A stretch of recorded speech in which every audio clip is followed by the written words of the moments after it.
Full House, Then and Now, 2026.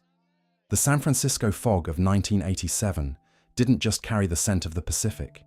It carried the gilded promise of a family that never existed, a sitcom utopia that minted millionaires out of toddlers and turned comedians into icons.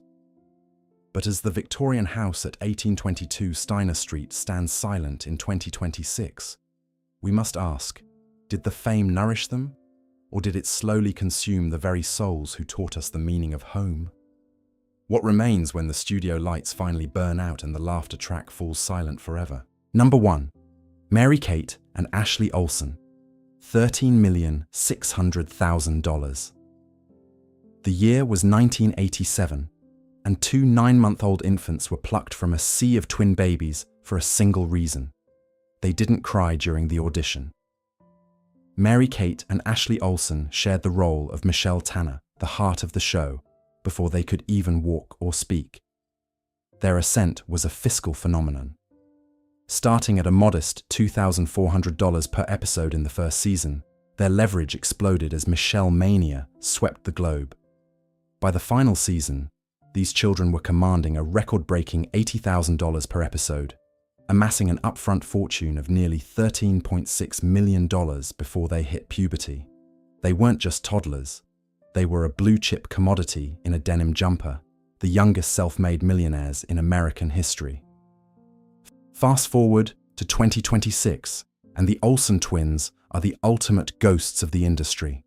Now, 39 years old, they have long since buried their acting careers, refusing to return for any reboots or nostalgic reunions. Living in the high-fashion fortress of New York City, they preside over a multi-billion-dollar empire centered around their luxury brand, The Row. In 2026, they are viewed not as former child stars, but as reclusive titans of industry, possessing a net worth that dwarfs their original sitcom earnings. They are the survivors who realized early on that to keep their souls, they had to stop being Michelle and start being the architects of their own silence. Number 2. John Stamos, $10 million to $12 million. In 1987, John Stamos was the leather-jacketed heartthrob the producers desperately needed to anchor the show's sex appeal. Born to a restaurateur father in California, Stamos brought a rock and roll edge to the role of Jesse Katsopoulos, the Elvis-obsessed uncle who turned "Have mercy" into a national catchphrase. As the show's undisputed breakout star among the adults, his financial trajectory was vertical. By the series' peak, he was pulling in a staggering $100,000 to $150,000 per episode, cementing his status as the highest-paid adult on the set. He wasn't just playing a musician, he was living the life of a television rock star, raking in a fortune that most actors only dream of during the golden age of the 1990s sitcom. Now, in the spring of 2026, the 62-year-old Stamos remains the eternal face of Full House, yet he carries the weight of a legacy tinged with bittersweet nostalgia. While many of his peers faded into obscurity, Stamos transitioned into a respected veteran of the industry, still frequently appearing in high-profile television dramas and touring with the Beach Boys. However, 2026 finds him as one of the primary keepers of the Tanner family flame, often speaking of the deep void left by his castmates who have passed. He remains wealthy and active in the arts, but public perception has shifted. He is no longer just the cool uncle, but a soulful patriarch who reminds us that even the most enduring beauty eventually faces the sunset of time. Number 3. Bob Saget, $8 million to $10 million. In 1987, Bob Saget was a raunchy stand-up comic forced into the role of America's cleanest dad, Danny Tanner.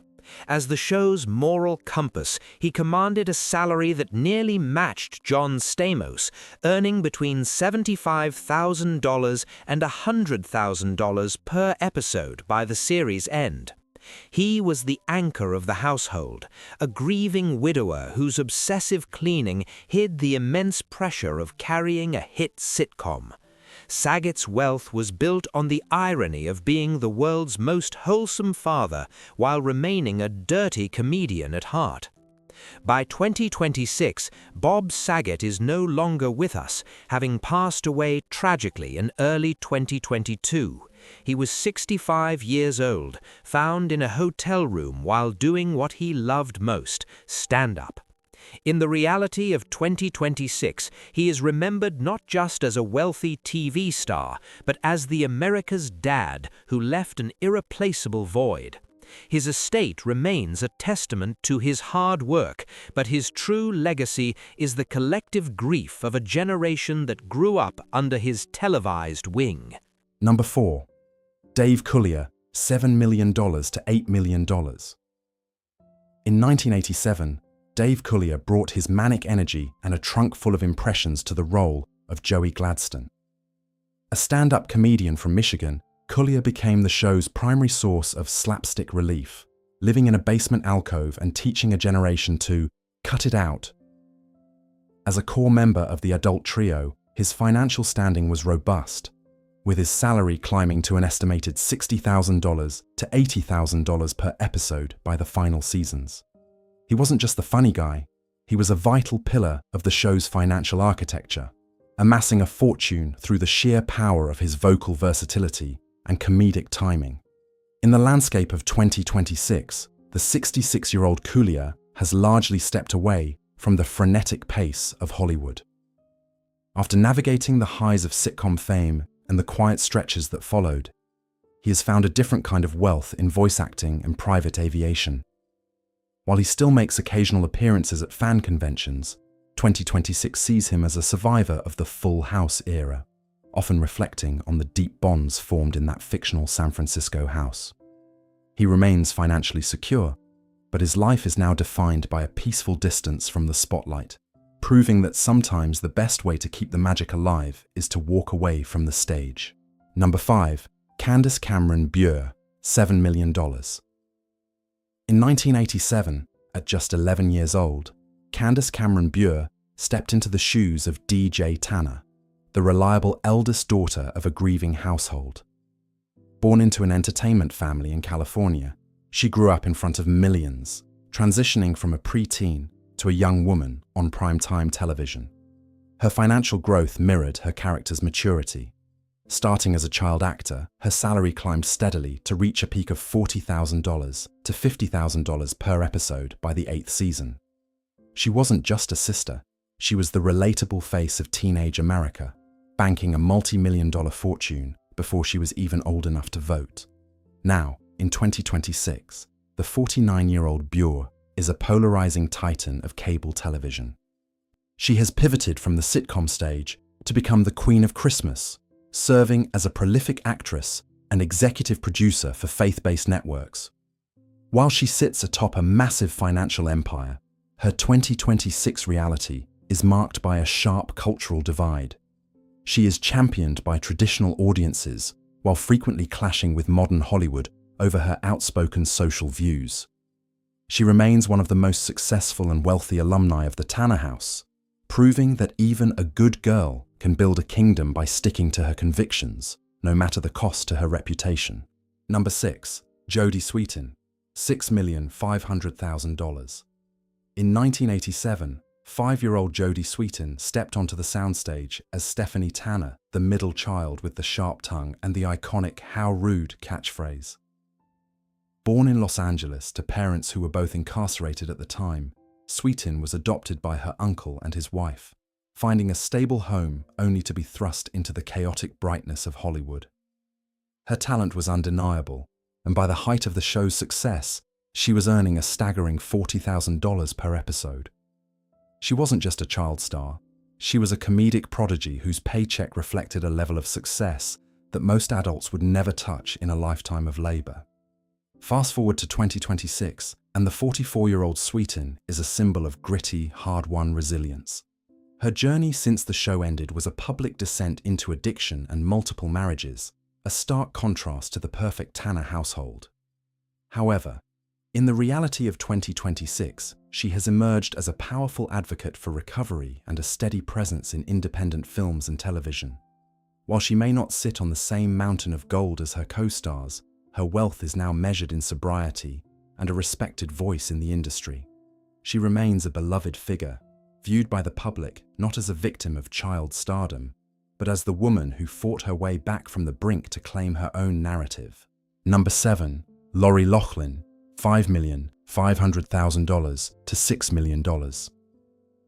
In 1988, Loughlin arrived in the second season as Rebecca Donaldson, a character intended only for a brief arc, but who became indispensable. A native of New York who began modeling at age 12, Loughlin brought a sophisticated, calming presence to the chaotic Tanner household. Her chemistry with John Stamos was so electric that she was quickly promoted to a series regular. By the final seasons, her salary had surged to match the lead adult cast, earning roughly $100,000 per episode. She was the personification of the perfect woman of the 90s, amassing a fortune and a reputation for grace that seemed unshakable. However, the reality of 2026 tells a much more complicated story. At 61 years old, Loughlin's name is no longer just associated with the kind Aunt Becky, but with one of the biggest scandals in Hollywood history, the Varsity Blues college admissions case. After serving time in federal prison and paying heavy fines earlier in the decade, she has spent the years leading up to 2026 attempting a quiet, persistent comeback in television movies. While she remains wealthy, her 2026 public image is a mosaic of fallen grace and redemption efforts. She continues to act, but the shadow of the legal system remains a permanent part of her legacy, a stark reminder that even the most perfect television image can be shattered by a single choice. Number 8. Andrea Barber, $4,500,000. In 1987, Andrea Barber took on the role of Kimmy Gibbler, the eccentric, sock-shaming neighbor who was never supposed to stay. A California native who started in soap operas, Barber turned a recurring guest spot into a permanent fixture through sheer comedic timing. By the time the final curtain fell, she had secured a series regular status that commanded an estimated $20,000 to $30,000 per episode. She was the quintessential outsider of the Tanner household, earning a millionaire's fortune by playing the girl everyone loved to kick out of the house. Now, in 2026, the 49-year-old Barber is perhaps the most grounded survivor of the Full House era. After the show ended, she famously walked away from Hollywood for nearly 2 decades to focus on motherhood and earning a master's degree in women's studies. While she returned for the revival years ago, her 2026 reality is defined by a quiet life as a writer and an avid marathon runner. She is neither bankrupt nor chasing ghosts. Instead, she is viewed by the public as the rare child star who successfully prioritized her sanity over the spotlight, living comfortably on her past earnings while finding fulfillment far beyond the studio gates. Whether they now command billion-dollar empires, navigate the quiet redemption of recovery, or rest in the eternal silence of a life well lived, these 10 souls remain the architects of our collective childhood. Their bank accounts may have fluctuated, and their reputations may have weathered the harshest storms of reality, but the art they created remains an immortal sanctuary. In the end, the true wealth of the Tanner family wasn't found in a paycheck, but in the echoes of a home that never truly closed its doors. If you want to uncover more dark truths behind the golden age of television, hit that subscribe button and turn on notifications now. Don't let the history of Hollywood slip through your fingers. Join us for the next investigation.